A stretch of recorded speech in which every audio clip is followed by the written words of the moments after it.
De façon immémoriale, le résumé de la foi proclamé au baptême dans l'Église latine est appelé symbole des apôtres.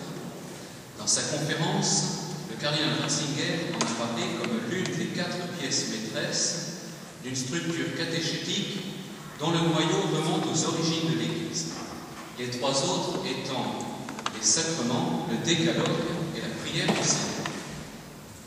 Donc, première question, le symbole remonte-t-il aux apôtres? L'attribution de chaque article à un apôtre particulier est une exagération qui relève de la légende. Mais la composition concertée d'un symbole de la foi par le collège des apôtres est solidement attestée par les pères de l'Église. Ainsi, Tertullien écrit en 200. Avançons dans cette règle de foi. L'Église l'a reçue des apôtres, les apôtres du Christ et le Christ de Dieu. Origène, au IIIe siècle, affirme: il faut savoir que les saints apôtres, prêchant la foi du Christ, ont transmis en termes manifestes les points de doctrine qu'ils estimaient nécessaires. Saint Ambroise de Milan, donc mort en 397, écrit ceci dans son explication du symbole.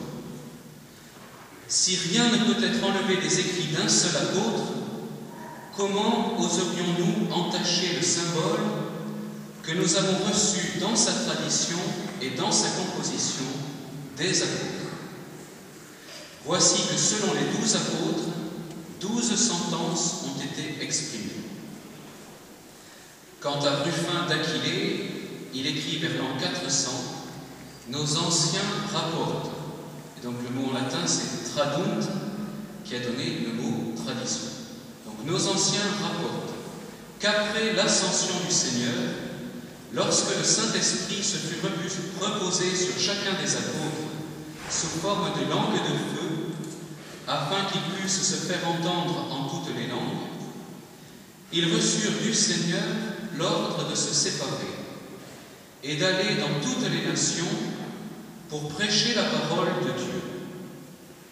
Avant de se quitter, ils établirent en commun une règle de la prédication qu'ils devaient faire, afin que, une fois séparés, ils ne fussent exposés à enseigner une doctrine différente à ceux qu'ils attiraient à la foi du Christ. Étant donc tous réunis, remplis de l'Esprit Saint, ils composèrent ce bref résumé de leur future prédication, mettant en commun ce que chacun pensait et décidant que telle devra être la règle donnée aux croyants. Pour de multiples et très justes raisons, ils voulurent que cette règle s'appelât symbole. C'est donc dans son commentaire du symbole des apôtres, et c'est dans cet écrit que se trouve le premier texte latin du symbole. Citons encore Saint Jérôme. Le symbole de notre foi et de notre espérance fut transmis par les apôtres. L'Orient, et particulièrement l'Église grecque, n'a pas conservé une tradition aussi nette de l'origine apostolique du symbole telle que nous le connaissons. Donc on peut se reporter pour cela à une intervention d'un évêque de l'Église orientale au Concile de Florence en 1438. Des études ont été faites et beaucoup de manuscrits ont été découverts, grâce auxquels nous pouvons dire que le symbole des apôtres est attesté dès le IIe et IIIe siècle par beaucoup de textes différents. De plus, l'Église de Rome a gardé avec soin cette tradition au sujet de ce symbole, qui est l'ancien symbole baptismal de l'Église de Rome. Sa grande autorité lui vient de ce fait. Saint Ambroise nous dit « Il est le symbole que garde l'Église romaine, celle où a siégé Pierre, le premier des apôtres, et où il a apporté la sentence commune. » Au IVe siècle, nous le trouvons entièrement transcrit en latin par Ruffin, comme nous venons de le dire, et aussi en grec par Marcel, évêque d'Ancyre, dans une lettre qu'il écrit en 340 au pape Jules pour l'assurer de sa communauté de foi avec l'Église de Rome. Le catéchisme du Concile de Trente, rédigé sous la direction de saint Charles Borromée et approuvé par le pape Pie V, a jugé que la tradition était suffisamment ferme pour pouvoir affirmer à son sujet, en 1566, ce que les chrétiens doivent savoir tout d'abord. Ce sont les vérités que les saints apôtres, nos maîtres et nos guides dans la foi, inspirés par l'Esprit de Dieu, ont renfermé dans les 12 articles du symbole. Après avoir reçu de notre Seigneur l'ordre d'aller remplir pour lui les fonctions d'ambassadeur et de se répandre dans le monde entier pour prêcher l'Évangile à toute créature, ils jugèrent convenable de composer une formule de foi chrétienne afin que tous eussent la même croyance et le même langage, qu'il n'y eût ni division ni schisme parmi ceux qu'ils allaient appeler à la même foi, et que tous fussent consommés dans un même esprit et un même sentiment. Et ce catéchisme ajoute encore: cette profession de foi et d'espérance chrétienne que les apôtres avaient composée, ils l'appelèrent symbole, à la fois parce qu'ils la formèrent de l'ensemble des vérités différentes que chacun d'eux formula, à la fois parce qu'ils s'en servirent comme d'une marque et d'un mot d'ordre qui leur ferait distinguer aisément les vrais soldats du Christ des déserteurs et des faux frères qui se glissaient dans l'Église pour corrompre l'Évangile. Deuxième question, qu'est-ce que la règle de la foi? Le cardinal Ratzinger parlait de la règle de la foi qui semble se distinguer du symbole de la foi. Qu'est-ce que cette règle dont on parlait aussi les pères de l'Église, comme nous venons de le dire? Pour mieux comprendre l'expression « règle de la foi », nous pouvons lire le rêve de sainte Monique, voyant son fils Augustin debout à ses côtés sur une règle de bois, image de la règle ferme de la foi. Donc c'est cet objet que se servent tous les enfants qui étudient. Augustin lui-même interprète ainsi le sens de cette règle vue par Monique. Donc dans son livre des Confessions, il dit « J'étais debout sur la règle de la foi ». La règle de la foi et le symbole de la foi sont donc deux réalités qui se rejoignent. Voici ce que Benoît XVI dit à ce sujet dans son enseignement sur saint Irénée en 2006. Au centre de la doctrine de saint Irénée se trouve la question de la règle de la foi et de sa transmission. Pour Irénée, la règle de la foi, il faut savoir donc que saint Irénée a vécu à Lyon aux alentours de l'année 177. Donc, pour Irénée, la règle de la foi coïncide pratiquement avec le credo des apôtres. Et elle nous donne la clé d'interprétation de l'Évangile, de l'interprétation du credo à la lumière de l'Évangile. Le symbole des apôtres, qui est une sorte de synthèse de l'Évangile, nous aide à comprendre ce qu'il veut dire, comment nous devons lire l'Évangile même. La vérité et le salut ne sont pas le privilège et le monopole de quelques-uns, mais tous peuvent les atteindre grâce à la prédication des successeurs des apôtres et principalement de l'évêque de Rome, donc grâce à ce symbole que tout le monde peut apprendre et retenir. Développons un peu ce point. Le symbole est une synthèse fidèle de l'Évangile. Voici la présentation que fait saint Cyril de Jérusalem du symbole de la foi. Cette synthèse de la foi n'a pas été faite selon les opinions humaines, mais de toute l'Écriture a été recueilli ce qu'il y a de plus important pour donner au complet l'unique enseignement de la foi. Et comme la semence de sénévé contient dans une toute petite graine un grand nombre de branches, de même ce résumé de la foi renferme-t-il en quelques paroles toute la connaissance de la vraie piété contenue dans l'Ancien et le Nouveau Testament. Le symbole conduit donc aux vérités essentielles selon un plan trinitaire. Dieu créateur, que Jésus révèle comme le Père, ensuite Jésus-Christ, son Fils unique, qui accomplit les prophéties de l'Ancien Testament à travers son incarnation miraculeuse, sa passion rédemptrice et sa glorification, et l'Esprit Saint que Jésus a fait connaître à ses apôtres et qu'il leur a envoyé d'auprès du Père pour leur permettre de fonder l'Église, de se rappeler tout ce qu'il leur a enseigné et d'en être les témoins dans la perspective eschatologique de la fin des temps. Le symbole est aussi la clé d'interprétation de l'Évangile. Il en indique la visée ultime, le salut qui procède de l'amour de charité.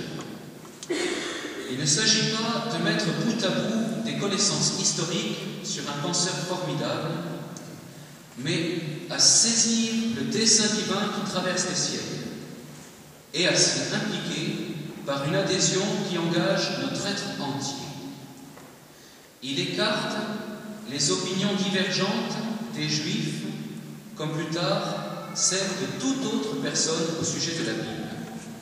Et il manifeste l'accomplissement des Écritures en Jésus, selon ce que transmet l'Église, à partir des témoins désignés d'avance par Dieu, c'est-à-dire les apôtres, comme le dit le livre des Actes, au chapitre 10, verset 41. Il donne la seule interprétation valable de l'Évangile, en dehors de laquelle il n'y a pas de foi apostolique, et donc pas d'Église telle que Jésus l'a voulu. Ainsi, le symbole ne se surajoute pas à l'Évangile, mais il structure, pour mieux transmettre la foi, les vérités de la foi. Quelle place lui a-t-on fait dans la liturgie? L'annonce de l'Évangile met en valeur l'importance de la foi pour être sauvé. Mais comme nous ne pourrons pas tout savoir d'un coup, et que beaucoup de mystères seront à explorer toute notre vie et à contempler toute l'éternité, que faut-il absolument retenir? Que faut-il absolument transmettre en faisant jouer son rôle à la mémoire?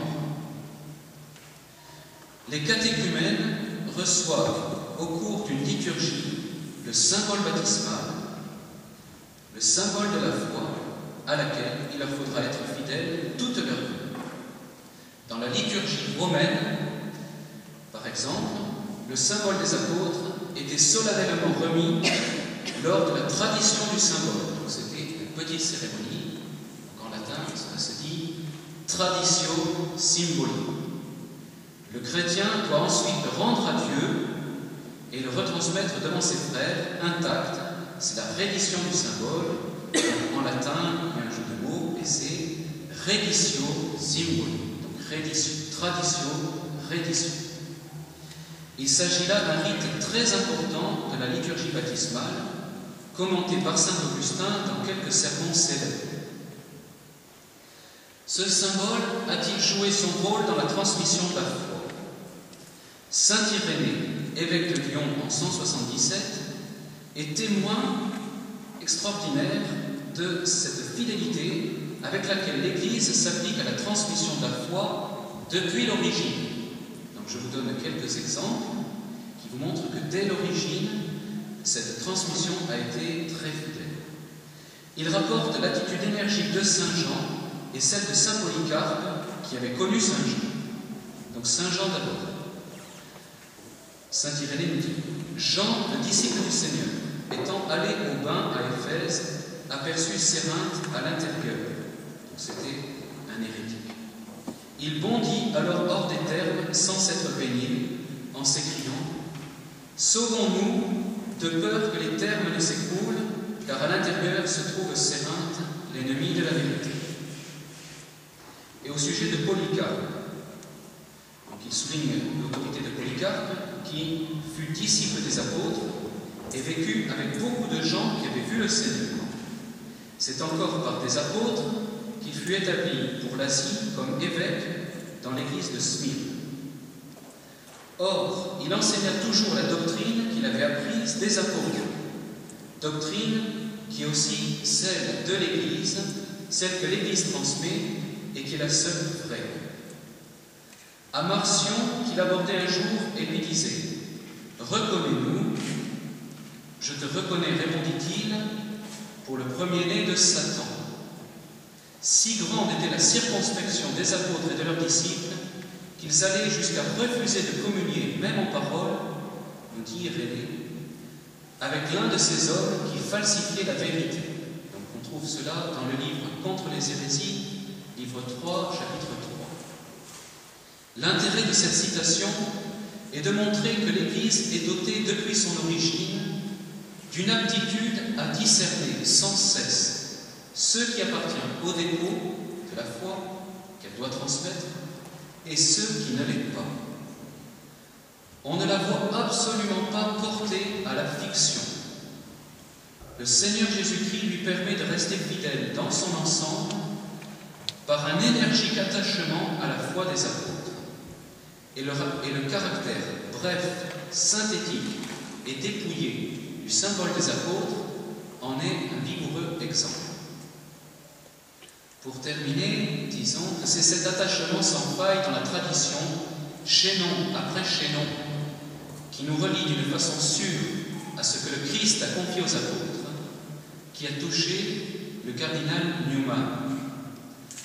Lorsqu'au cours de ses recherches pour démontrer les erreurs de l'Église catholique, lui qui était encore anglican, lui qui deviendra donc le grand cardinal John Henry Newman, il constata par ses études la solidité de cette transmission et il commença alors à douter de la valeur de l'anglicanisme. Il porta alors son attention sur le développement du dogme et bientôt, pleinement convaincu, il entama un processus de conversion à la foi catholique. Il sera béatifié en septembre par Benoît XVI en Angleterre. Nous pouvons lui demander de nous aider à être fidèles au symbole des apôtres, qui est un instrument en vue de la fidélité dans la transmission de la foi.